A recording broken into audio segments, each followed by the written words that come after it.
What's up, guys? It's Tim from Coastal Life Media, and welcome back to Six Flags Adventureland, my shipping about a park that begs the question, what would a park built by the Six Flags Corporation around about the year 2015 look like? Of course, this will be the time after which they've learned from all of the major mistakes that the corporation has made, major mistakes from individual parks, and they were able to pull their resources together and create a new park in the south suburbs of Chicago, around about the Richmond Park area, to be more specific. Richmond Park, University Park, mainly Moni, that large area of land. So this is actually a continuation of the last episode that we did, where I built the outdoor patio area of Windy City Tap. As you can see, there are guests leaving. I actually did a test. I did a new layout of a coaster. I redid the layout of a coaster, and I wanted to test it out. So I tested it. Everything is cool. And now they are leaving the park so that I can record. As you can see, I did make a small addition. I actually added some videos to the screens here. These are actually two promotional videos that the White Sox and the Chicago Cubs did for a new uniform made by Nike. So rather than download an entire game, I did that to just give you the sense of, hey, you're in a sports bar. So you're out in the patio, you have the giant screen, you have this screen right here playing White Sox, and then there's a screen right here, one right next to it playing the Chicago Cubs. So it's kind of cool. It definitely gives you the illusion that you're in a sports bar, and I love it. It's very simple, and I am really glad that I did that. Now, when we last left this park, I was debating on what to do with this corner area right here, and I figured, why not extend the building out and make this side a gift shop. But I wanted to capitalize on using these beams right here. So that's basically what was framing the windows, and I'm going to do something with the doorway here. You do have two gift shops in building, and then I'm going to work on the interior of that building. We also now have a small backstage area that would service not only the gift shop, but it would also service the Windy City Tap area, and you have a small entrance right here so that you can access it all. In theory, this would also service the coaster, because there is not necessarily a direct path to be able to access parts of the coaster. So I would basically just have to draw out like a little path to be able to access that the station and different parts of the track. That would basically be where you would do that. Since it's the most logical location for that, and since there's already a backstage area here, the only problem with that is that those are two different types of backstages. If you were working in the Windy City Tap, you would have clearance for one backstage area, but not necessarily the other, and that's the difference. You would have maintenance tools and things needed to perform maintenance on the coaster in this area, which would kind of be dangerous for those who were just there to access this area for the gift shop and the bar. So I'm debating on whether or not to kind of create another area like right here, where you would be able to store that type of equipment just for safety reasons, and then have a way to get out and do the work of the coaster. But I haven't figured it out yet, so I'm not really gonna worry about it during this episode. This episode is more or less about this gift shop that I am going to be working on today, right here with you guys. So stay tuned. I am going to give you a quick update in just a second. So here we are, and I have done a quick interior, nothing too spectacular. It's not necessarily done. But I just wanted to take this episode, use this episode to kind of get a rough layout of what I wanted to do. Of course, I added the truss beams to hold the LED lights up, and kind of give it a nice little look there. All of the walls are covered except for these the walls that hold the shop. I wanted that to be kind of like a feature wall, I guess. I don't know. There's also a freestyle area right here, and then there's the door that leads out to the backstage area. Also, I took this time to build a vending machine area right outside of that shop because I had this nice little area of grass that I made. Trees and bushes and stuff, and I wanted to kind of cap it off by putting that right in front of it. And also, that's something that's kind of lacking from this park is a lot of these little vending machine areas. I see them a lot of times at amusement parks, and I never really think to put them in, but they do serve a great purpose of getting money. Also, you would want to have those who pay for like the drink bottles that you get. There are two options, I guess you can say. One for the day, which are like the little green ones, and they have like the little armband wrapped around the skinniest point with the day's date on it, so that you don't try to come in and use it on another day. And they are the red ones that are good for all season, which you get for free if you pay for the Six Flags membership. So around the park, they have these little Coke Freestyle machines where you can take your drink bottles and you can fill them up, and they have the different flavors of pop that you can mix. You can get like grape Sprite or cherry Coke, or whatever. They have the base flavors, the fruity flavors of the syrup, and then they also have the regular pop, so you can come up with combinations of drinks that don't necessarily exist in real life, and it's kind of cool. So that's where you would use those cups that you would pay for in that area right here. And in theory, every major restaurant or stall that sells food would also sell those drink bottles, because that's what I see a lot, is that they try to capitalize on it. So if you did not have time to go and buy one from the front of the park in the guest relations area, you would buy one in any of the restaurants that you chose to go to. And you can also in some parks, not in Great America, but in some parks, you can pay for the meal plan, where you get where you can just pay like $20 and get breakfast, lunch, and dinner. I guess you would call that breakfast. But yeah, at all of the restaurants that accept meal plans. So that would be that option right there. So with that being said, I did do that work. I still haven't capped off the windows and all of that, but that is the main. This drink stall is honestly the main thing that I wanted to show off, because it's so simple, yet it has a nice style to it, and I love how it just is kind of inviting and saying, walk right up to me and buy from this area. It's a good way to collect money without spending a whole lot of money creating it. And I do like that. So you basically, just to give you your bearings, you walk past Portillo's, you have this nice little vending machine area, and then you round the corner to this unnamed gift shop and the Windy City Tap. So that's what I've done so far. I do want to do some other things around the park, not just this. So I'm going to basically explore and see what I want to do next. And I am actually now in the Crimson Valley area of the park, the area right next to Viper, which has gotten a drastic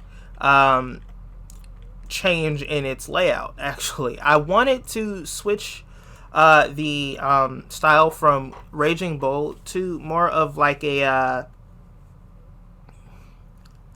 I just wanted to do kind of like a major Airtime layout. I think it's Nitro, yeah, where it's just basically Airtime after Airtime. I worked a lot on perfecting these Airtime Hills, which I really do like, because it does kind of give me the same style that B&M uses for their Airtime Hills.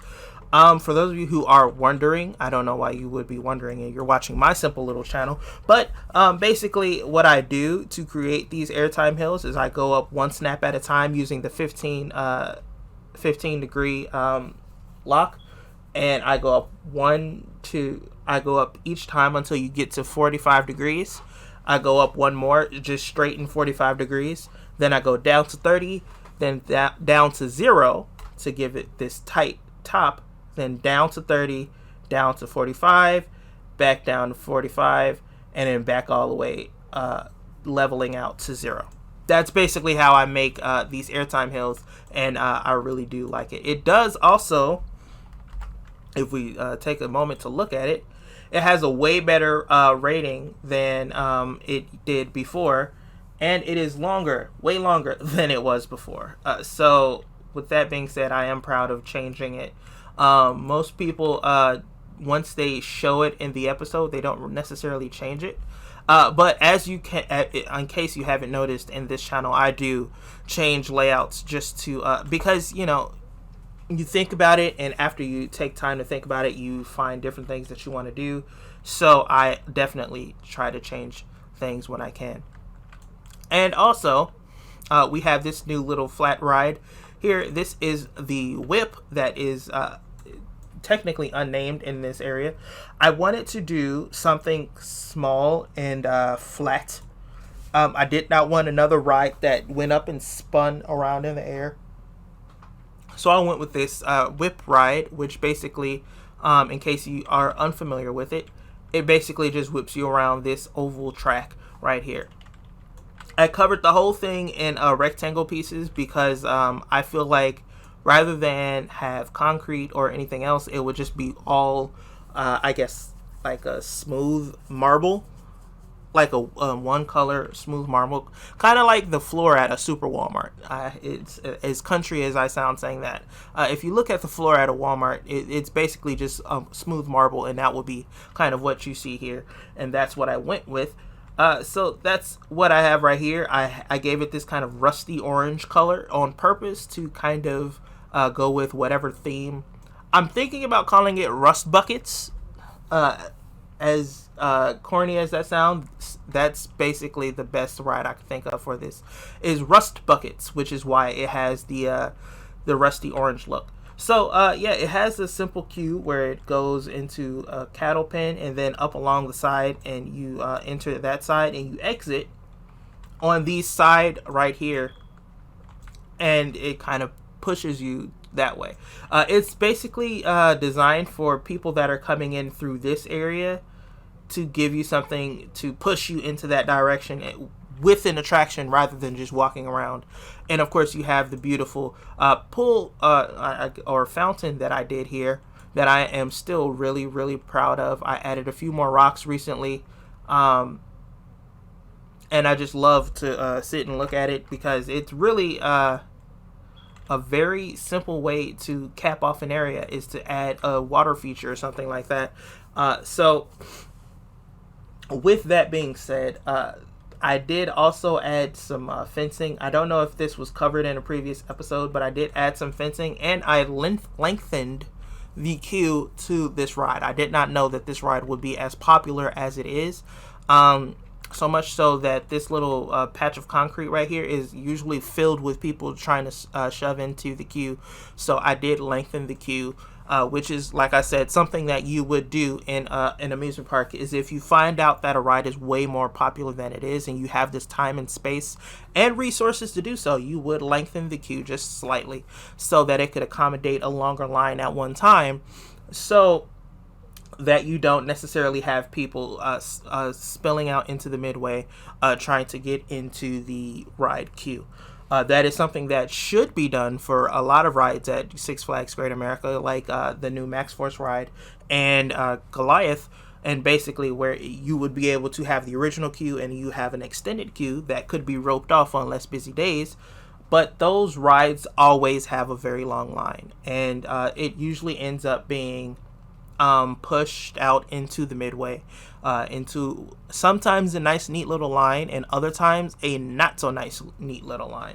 So that's definitely something that should be done in parks here, but I've seen it done in other parks, and I have a huge understanding of why that is done.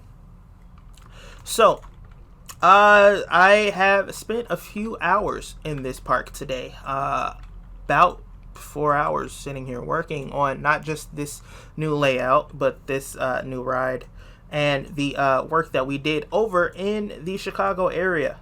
So, with that being said, I'm going to go ahead and take a break for the day. And as always, you know that we try to come back to things in other episodes so that we can, shore off certain areas. We are doing a huge, we are taking out a huge bit of the empty spaces. We still have a hell of a lot to do right here and in this back area right here, as well as, let's see, we do have an area here in the Chicago area that needs to be filled out, and a small area next to the second Primo's Pizza that needs to be filled, as well as right here, which is more than likely just going to be trees and foliage, and on this side as well, trees and foliage. Right here, probably trees and foliage, because there's not that much you could fit right there. I do have an idea for a small building that I want to put right here, but I'm holding out to see if there are some Theme Maker's Toolkit items available to help me shore out that area. I have been working a lot with the backstage area. For one, I've been kind of adding some details to this area right here by numbering the garage doors for deliveries and stuff like that, which definitely would need to be done. So let's say if you have several trucks coming in to deliver to this same building, you can say, hey, you park at 1, you park at 3, you park at 5, and you park at 7, just to kind of space it out, and so that you know exactly where you need to put what.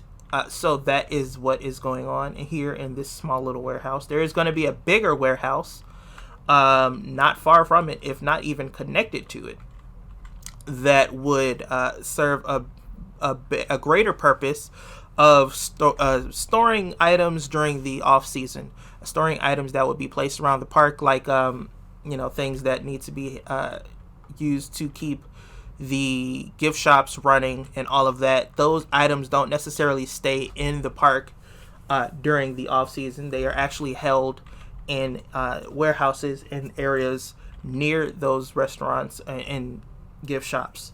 So with all of that being said, you do have a look here at the park overall. We are working on completing this park, and I don't want to jump the gun and say that we're done yet. Also, there is a new there's a new little stage right here in front of the park, which is technically decorated to celebrate the grand opening of the park, which has not come yet.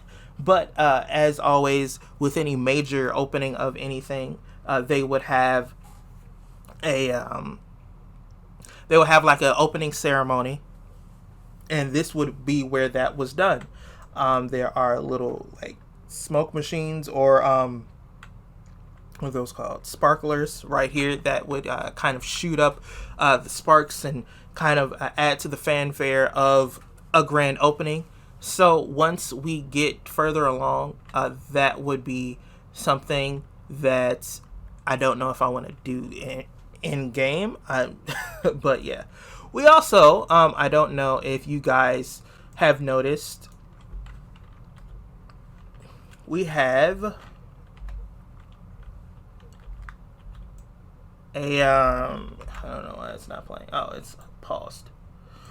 We actually have a new video that is up above the entrance. Rather than having the three-part Six Flags sign, we now have this video that plays on the LED screens above the entrance. This is actually the intro to our series. If you guys have been paying attention, that this video actually plays right there.